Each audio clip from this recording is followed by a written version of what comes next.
I'm pleased as well to hear that we got an agreement on the human trafficking legislation. It's something that should be above politics. Unfortunately, anything around here, it seems, gets sucked into politics from time to time, but it was important that we get an agreement on this, that we be able to advance this legislation, and I'm pleased to hear it. It's yet another, I think, accomplishment that has happened here in the United States Senate since we've gotten things sort of opened up and functioning again.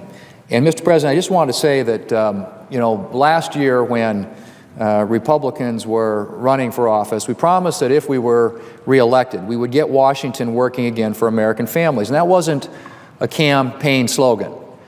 That was a commitment.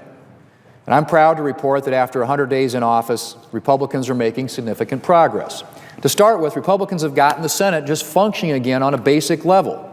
From an operations standpoint, day to day, over the past few years of Democrat control, the law-making process in the Senate had largely ground to a halt.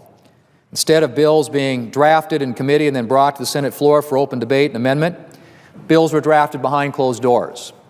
Members of the minority party were shut out of the process, and so were many rank-and-file Democrats. Last year, Democrat leadership allowed a total, Mr. President, of 15 amendment votes, slightly over one amendment vote per month in the world's greatest deliberative body, known for unlimited amendment and unlimited debate.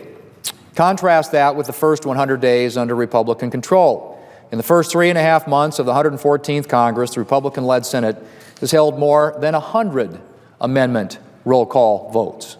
More than half of those votes have been on Democrat amendments. Mr. President, when you shut one party out of the legislative process in the Senate, you shut out the voices of millions of Americans. Republicans experienced that under Democrat control, and we were determined to make sure that things were different this year.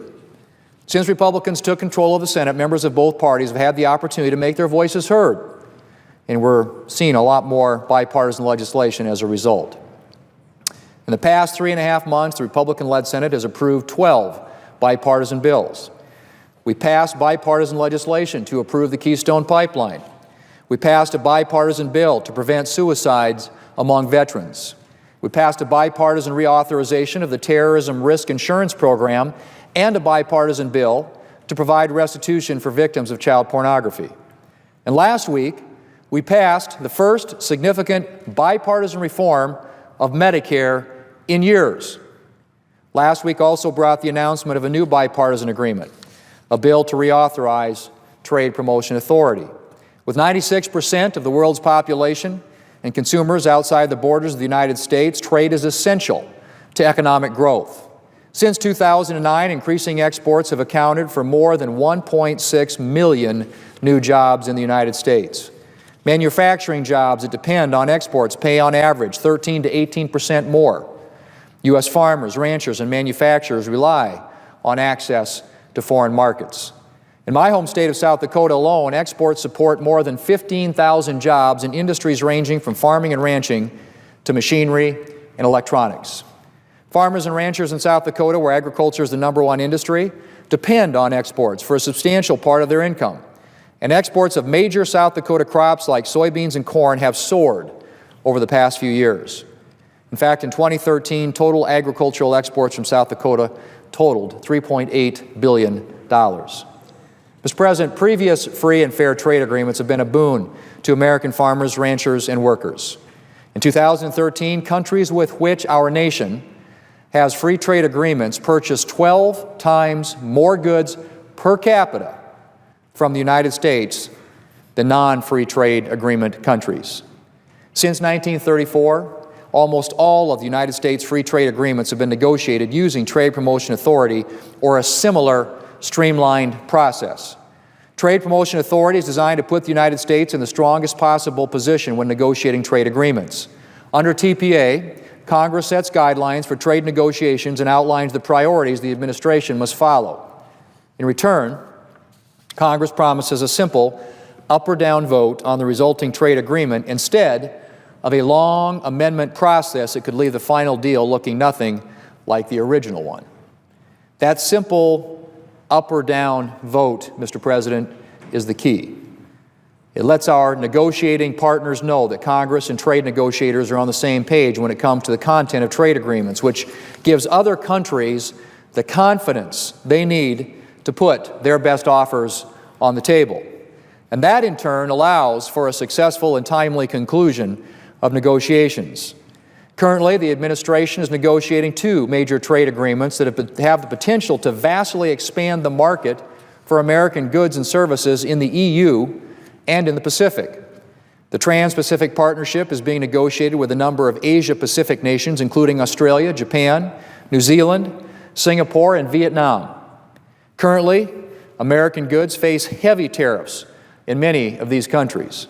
Tariffs on consumer goods in Trans-Pacific Partnership countries reach as high as 85%, while tariffs on agricultural products range even higher.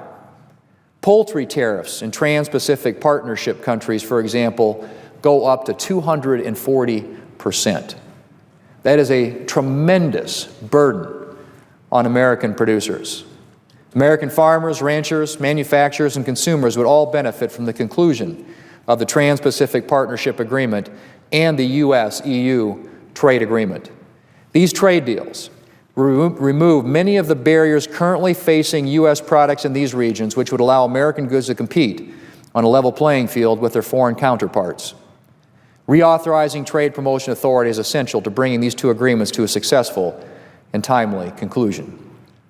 The Bipartisan Trade Promotion Authority bill that was introduced last week by the senior senators from Utah and Oregon reauthorizes this key tool and includes a number of important updates, like provisions to strengthen the transparency of the negotiating process and ensuring that the American people stay informed. It also contains provisions that I've pushed for to require negotiators to ensure that trade agreements protect digital trade as well as trade in physical goods and services. With the importance of digital trade in the 21st century economy, it's essential that any new trade promotion authorization include new guidelines specifically targeted at digital trade.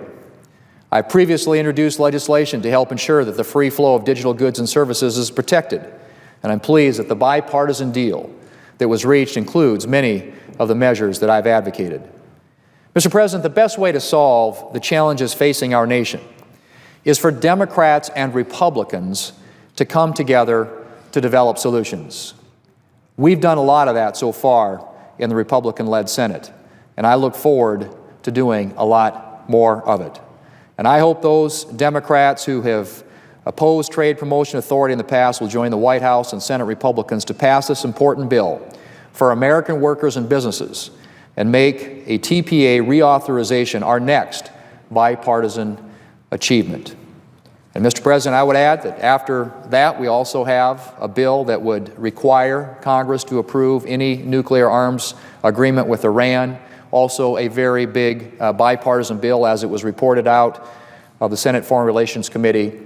These are things that can be accomplishments for the American people. And it starts with getting the Senate functioning and operating again, where people have the opportunity to come down, to debate these issues, to offer amendments, to get those amendments voted on. That's what our commitment has been here in the United States Senate. And Mr. President, I would argue, and I think the record bears this out, that is making a very consequential difference in terms of the things that we're able to get done for the American people. And I certainly hope that we can continue that pattern. Mr. President, I yield.